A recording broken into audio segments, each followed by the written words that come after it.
Chapter 1. The Birth and Childhood Activities of Lord Nityananda. All glories to Sri Krishna Chaitanya, the ocean of mercy. All glories to Lord Nityananda, the friend of the fallen souls. All glories to Sri Advaita Acharya, whose life and soul are Sri Chaitanya and Sri Nityananda. All glories to Sri Vas and Gadadhar Prabhus. All glories to Sri Vishvambara, the beloved son of Jagannath and Sachi. All glories to all the devotees and associates of the Lord. There is a village called Ekachakra in Radhadesh in West Bengal where the Supreme Lord Nityananda appeared. From the day of his appearance, the whole of Radhadesh became auspicious. Famine, poverty, and other distresses at once disappeared. A short distance from Ekachakra, the deity of Moreshwara is present.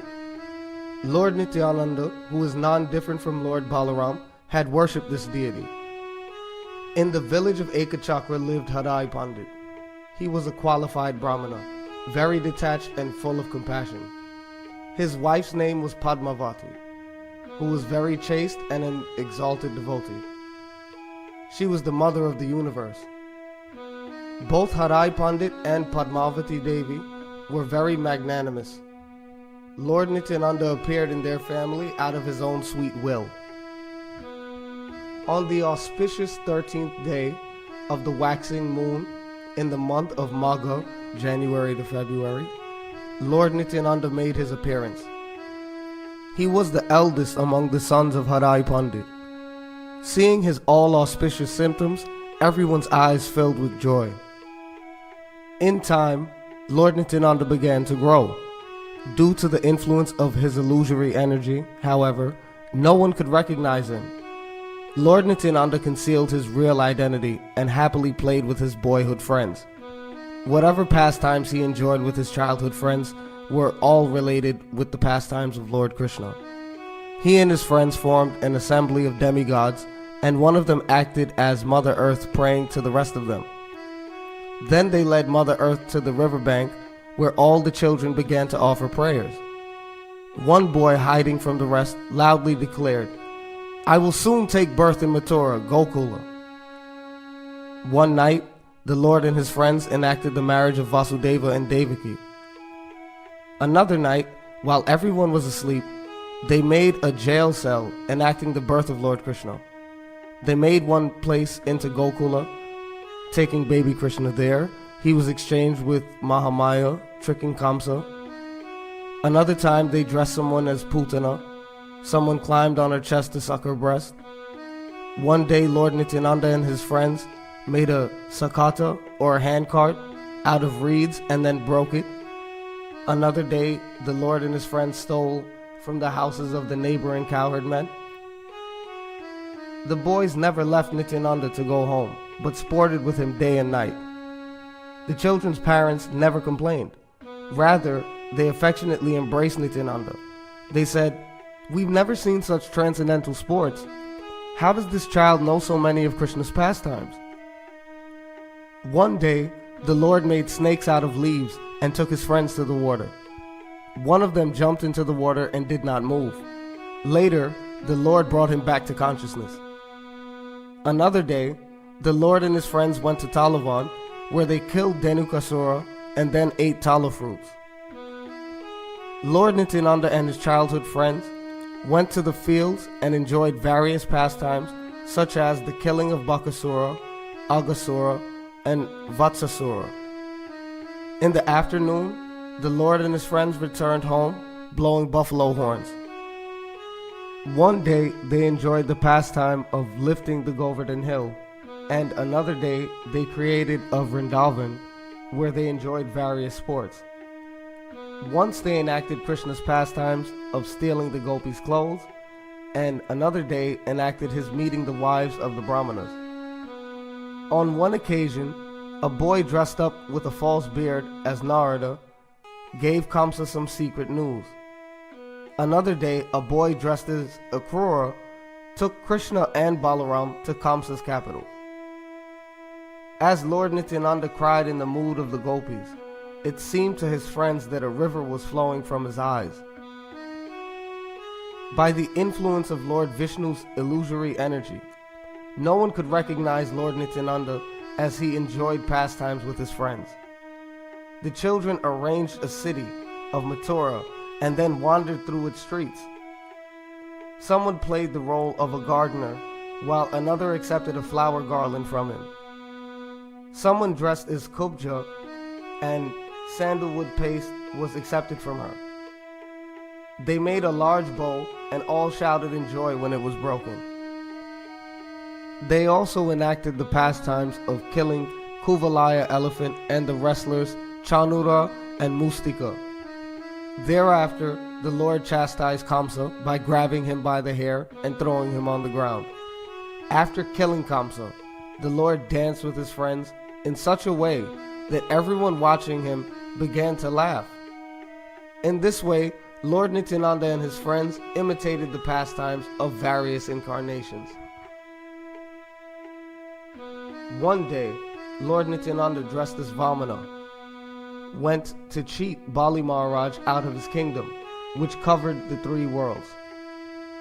Someone playing an aged Shukracharya forbid Bali from giving the 3 steps requested by Lord Vamana. Accepting the gift, the Lord placed his last step on Bali's head.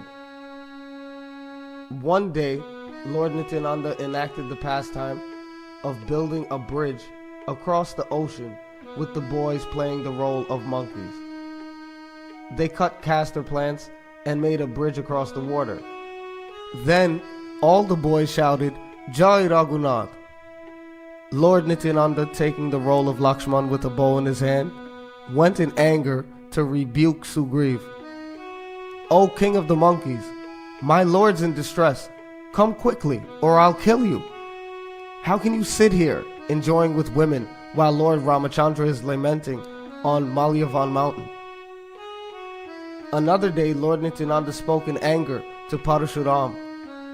"O Brahmana, I am not at fault. Leave here at once." Lord Nityananda was thus absorbed in the mood of Lakshman. The boys, unable to understand this, thought it was just a game. Another time, the boys took the role of 5 monkeys, and the Lord took the role of Lakshman. "Who are you monkeys wandering in the forest?" "I am the servant of Lord Ramachandra. Please tell me who you are." They replied, "We are wandering in fear of Bali. Please take us to Lord Ramachandra. We wish to take the dust of his lotus feet." The Lord embraced them and led them to Lord Ramachandra, where they all fell at his feet. Once the Lord enacted the pastime of killing Indrajit, the son of Ravana. Another day, in the mood of Lakshmana, he accepted defeat. They brought someone in the role of Vibhishan before Lord Ramchandra, and Lord Ram crowned him as the king of Lanka. One boy said, "I am the mighty Ravana. Now I'll release the Shakti Shaila weapon. Stop it if you can, Lakshman." Saying this, the boy threw a lotus flower at Lord Nityananda, who in the mood of Lakshman fell to the ground. After he fell unconscious, all the boys tried in vain to revive him. When they found no symptom of life in the body of Lord Nityananda, they all held their heads and cried. The Lord's father and mother came running there and saw their son without a sign of life. They too fell senseless to the ground. Everyone who saw this tragedy was struck with wonder. As the boys described the entire incident, someone said, "I know why he's unconscious." Once a great actor played the role of Dasara. Hearing that Ram had left for the forest, he left his body. Someone else said, "There's a boy dressed as Hanuman.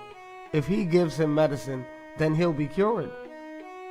Before the play, the Lord had instructed his friends, "When I fall unconscious, you all surround me and cry. After a while, send Hanuman for some medicine. I will revive when he puts the medicine to my nose." The Lord fell unconscious by his own sweet will, but this bewildered all the boys. Since everyone there was so confused, they forgot the Lord's instructions. They simply cried loudly, "Oh brother, get up!" Hearing people's comments, the boys remembered Lord Nityananda's order, and the boy dressed as Hanuman immediately went for the medicine. Another boy dressed as a renunciate welcomed Hanuman with fruits and roots. He said to Hanuman, "My dear sir, please stay and grace my ashram. It's a wonderful fortune to meet such a person as you." Hanuman replied, "I must go and complete my important mission. I'd like to stay, but I cannot delay. You must have heard that Lakshman, younger brother of Lord Ramachandra, is unconscious from the Shakti Shaila weapon of Ravana. I'm on my way to Madana Hill to bring medicine. Only then he'll survive." The renunciate then said, "If you must go, first take a bath and have something to eat. Then you may go." The two boys repeated whatever Lord Nityananda had instructed them. Everyone gazed at them in astonishment as they listened to their dialogue. On the request of the renunciate, Hanuman went to take a bath in the lake, where another boy in the lake grabbed hold of his feet. The boy playing a crocodile tried to pull Hanuman into the water, but Hanuman pulled the boy to the shore. After a short fight, Hanuman defeated the crocodile. On returning to the renunciate's ashram, Hanuman saw a mighty warrior. A boy dressed as a Rakshasa tried to swallow Hanuman. He challenged, "You defeated the crocodile, but how will you defeat me? I will eat you. Then how will you revive Lakshman?" Hanuman replied, "Your Ravana is a dog. I think him most insignificant. Get out of my way." After first exchanging some harsh words, they began pulling each other's hair. Finally, they began striking each other with their fists. Swiftly defeating the demon, Hanuman went to the Madana Hill. There he fought with some boys dressed as Gandharvas. Defeating the Gandharvas, Hanuman took the Madana Hill on his head to Lanka. Another boy playing a doctor meditated on Lord Ram as he held the medicine to Lakshman's nose. At that moment, Lord Nityananda came to his senses. His parents and all others smiled in relief. Hadai Pandit embraced his son, and all the boys were overjoyed. Everyone asked, "Dear son, where have you learned all these plays?" Smiling, the Lord said, "These are all my pastimes." In his early childhood, the Lord was most attractive. No one wanted him to leave his lap. Everyone had more affection for Lord Nityananda than for his own son, but none could recognize him by the influence of Lord Vishnu's illusory energy. In his childhood, Lord Nityananda had no other happiness than enjoying the pastimes of Lord Krishna. All his friends left their parents to constantly sport in the company of the Lord. I offer repeated obeisances at the feet of those boys who enjoyed the association of Lord Nityananda. From his childhood, Lord Nityananda had no interest other than enacting the various pastimes of Lord Krishna. Who can describe the pastimes of Lord Nityananda? They are only manifest to one who has received his mercy. Accepting Sri Chaitanya and Sri Nityananda Prabhu as my life and soul, I, Vrindavan Das, sing